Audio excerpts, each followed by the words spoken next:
The Neumann Apex Drive Pro is a professional audio interface or controller designed for recording and production workflows. Proper setup involves hardware connection, software installation, device activation, and input-output configuration.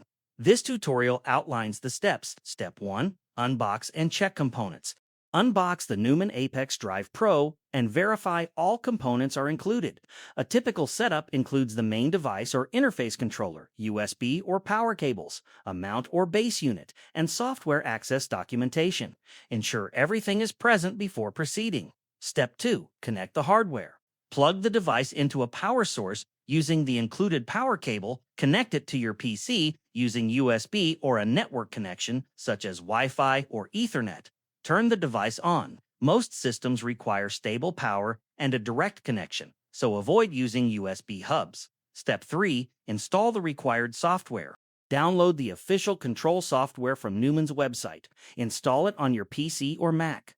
Once installed, open the software. Most Pro devices will not function fully without the accompanying software. Step 4. Activate or register the device. Create an account within the software if required. Enter the serial number and activation code, which are typically found on the device or in the packaging. Log in, as activation is required for full feature access. Step 5. Connect the device inside the software. Open the control software and click Connect or Add Device. Select your device from the list. Some systems auto-detect connected devices, while others require manual pairing. Step 6. Configure inputs and outputs.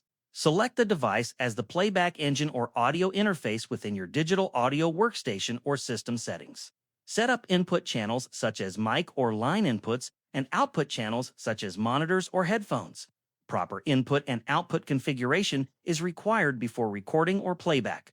Conclusion: setting up the Neumann Apex Drive Pro involves unboxing and checking components, connecting hardware to power and PC, installing control software, activating the device, connecting it within the software, and configuring inputs and outputs.